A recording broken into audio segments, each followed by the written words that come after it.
Assalamualaikum warahmatullahi wabarakatuh. Selamat pagi semuanya. Jadi kesempatan hari ini kita berada lagi di tanaman cabai rawit saya, rawit ori 212. Ini sekarang usianya 187 hari setelah pindah tanam, dan untuk cabai keriting saya di bagian sana 167 hari setelah pindah tanam.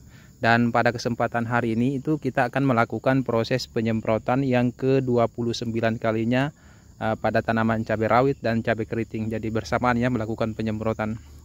Dan ini akhir-akhir ini ya, penyemprotan yang saya lakukan pada tanaman cabai ini itu lumayan tertunda ya, karena beberapa hari terakhir itu akhir-akhir ini sering hujan.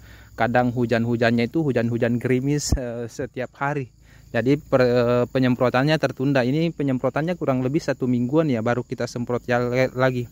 Padahal kan seperti biasa itu penyemprotan dari awal itu saya lakukan penyemprotannya itu 4 hari sekali jika tidak ada kendala. Tapi ini alhamdulillah ya masih aman-amannya lagi ya. Buahnya juga masih banyak-banyak. Ini kayaknya sudah panen ke berapa ya? Panen ke-15 ke-16 ya kalau nggak salah. Nah, jadi langsung saja ya kita lihat apa yang akan kita gunakan untuk penyemprotan kali ini. Dan inilah campuran obat yang akan kita gunakan untuk insektisidanya. Saya menggunakan 2 jenis insektisida. Nah, ini ya, yang pertama dulu fungisidanya. Saya masih menggunakan fungisida Cabriotop, bahan aktifnya Pyraclostrobin methyram.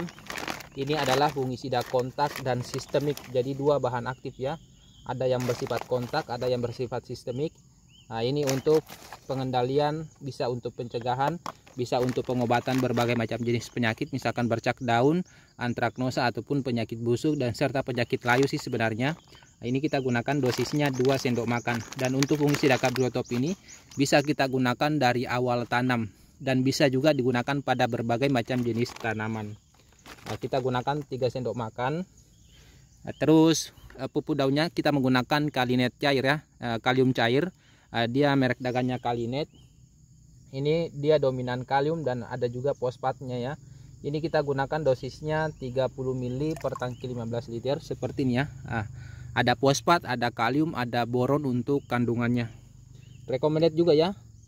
Terus insektisidanya yang pertama kita menggunakan Tastoat ya.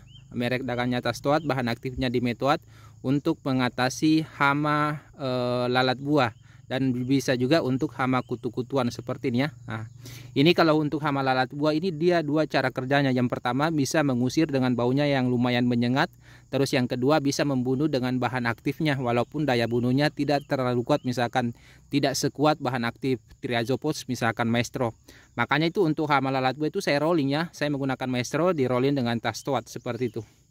Ini kita gunakan dosisnya 15 ml per tangki 15 liter. Jadi lumayan rendah sih dosisnya ini ya. Nah, seperti itu. Terus yang kedua saya menggunakan Sidamek ya, bahan aktifnya Abamectin untuk mengatasi hama kutu-kutuan penyebab keriting daun pada tanaman cabai. Ini kita gunakan dosisnya 20 ml per tangki 15 liter. Nah, terus terakhir perekatnya ya, seperti biasa tidak pernah ketinggalan ya. Agar larutan semprot yang kita gunakan itu dia lebih maksimal ya cara kerjanya, ataupun tidak cepat hilang tercuci oleh air hujan. Tambahkan perekat, apalagi pada musim hujan itu perekat lumayan penting ya. Ini kita gunakan dosisnya 15 ml per tangki 15 liter. Tinggal kita aduk dan akan kita masukkan ke dalam tangki penyepraian.